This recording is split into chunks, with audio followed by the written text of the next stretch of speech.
Friends, आपका स्वागत है हमारे HTML सीरीज के थर्ड वीडियो में। इस वीडियो में हम देखने वाले हैं HTML का इंट्रोडक्शन पार्ट और देखेंगे कि वेबसाइट्स एक्चुअल में कैसे वर्क करती है और HTML, CSS और जावास्क्रिप्ट का ओवरव्यू भी देखेंगे। सबसे पहले समझते हैं कि HTML होता क्या है। What is HTML? HTML is the standard markup language used to create and structure content on the World Wide Web। तो HTML जो है वेबसाइट का स्ट्रक्चर बनाती है। अगर ब्राउज़र पे आप किसी भी वेबसाइट पर विज़िट कर रहे हो first time, for example YouTube पर विज़िट कर रहे हो, तो यूट्यूब सर्च करने के बाद हम जब यूट्यूब के होम पेज पर जाते हैं, तो पहले जो लोडिंग होती है, लोडिंग होने के टाइम पे एचटीएमएल वेबसाइट्स को बताती है कि यहाँ पर हेडिंग टैग है, यहाँ पर पैराग्राफ टैग है और यहाँ पर इमेज है, यहाँ पर बटन है। तो यही काम होता है एचटीएमएल का। इसीलिए हम बोलते हैं कि एचटीएमएल जो है वेबसाइट का स्ट्रक्चर बनाने में काम आती है। HTML का फुल फॉर्म होता है हाइपरटेक्स्ट मार्कअप लैंग्वेज। हाइपरटेक्स्ट यानी किसी भी टेक्स्ट कंटेंट को एक दूसरे पेज के साथ लिंक करना। फॉर एग्जाम्पल, हम अगर ब्राउजर में विजिट करते हैं, विजिट करने के बाद हम सर्च करते हैं यूट्यूब। यूट्यूब सर्च करने के बाद हमें बहुत सारे रिजल्ट देखने मिल जाएंगे जो कि डायनामिकली रूट करेंगे डिफरेंट डिफरेंट पेजेस पर। उसी चीज को बोलते हैं हम हाइपरटेक्स्ट, यानी लिंक करना एक पेज को एक टेक्स्ट कंटेंट के द्वारा। हम यूट्यूब पर क्लिक करने के बाद उस पेज पे रिडायरेक्ट हो जाएंगे। तो इसी चीज को बोलते हैं हाइपरटेक्स्ट। और मार्कअप लैंग्वेज का मतलब ये होता है कि किसी भी HTML टैग का यूज करके वेबसाइट में कंटेंट को डिफाइन करना। इसी चीज को मार्कअप लैंग्वेज बोला जाता है। तो चलिए समझते हैं कि HTML को आखिर क्यों यूज किया जाता है। सबसे पहला पॉइंट, HTML वेबसाइट का बेसिक स्ट्रक्चर बनाती है।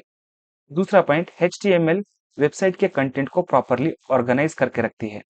और तीसरा पॉइंट, जब कभी भी हम ब्राउजर में किसी वेबसाइट को लोड करते हैं, तो सबसे पहले जो है वो HTML की फाइल एग्जीक्यूट होती है। तो HTML ही डिसाइड करती है कि कौन सा कंटेंट कहाँ पर दिखना चाहिए। इसीलिए HTML को यूज किया जाता है। तो चलिए समझते हैं कि वेबसाइट एक्चुअली में कैसे काम करती है। जब आप ब्राउजर में किसी वेबसाइट को सर्च करते हो, तब ब्राउजर जो है सर्वर को एक रिक्वेस्ट भेज देगा। रिक्वेस्ट मिलने के बाद सर्वर हमें रिस्पॉन्स में 3 फाइल्स देगा, जैसे कि HTML, CSS और जावास्क्रिप्ट। रिस्पॉन्स मिलने के बाद ब्राउजर सबसे पहले HTML को एग्जीक्यूट करके वेबसाइट का स्ट्रक्चर बना देगा।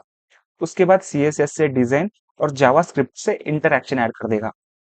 इस प्रोसेस में ब्राउजर एक ट्रांसलेटर की तरह काम करता है, जो कोड को वेबसाइट में बदल देता है। अब हम देखेंगे HTML, CSS और जावास्क्रिप्ट का ओवरव्यू।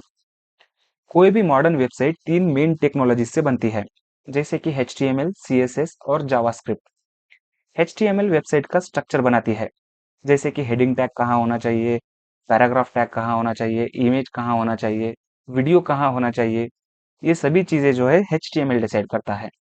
उसके बाद CSS हमारे वेबसाइट को स्टाइल और डिजाइन देता है, जैसे कलर्स, फॉन्ट्स, लेआउट, एनिमेशंस, ये सभी हमें CSS से मिल जाता है। उसके बाद जावास्क्रिप्ट जो है हमारे वेबसाइट को इंटरैक्टिव बनाती है, जैसे कि बटन क्लिक होने के बाद क्या एक्शन होना चाहिए, फॉर्म सबमिट होने के बाद डेटा कहाँ जाना चाहिए। ये सभी जो है जावास्क्रिप्ट डिसाइड करता है। तो दोस्तों, ये था हमारा HTML का इंट्रोडक्शन पार्ट।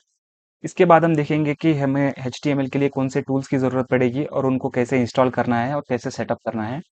अगर वीडियो पसंद आया हो तो प्लीज़ लाइक करें, शेयर करें, कमेंट करें और चैनल को सब्सक्राइब करें। मिलते हैं नेक्स्ट वीडियो में। Thank you.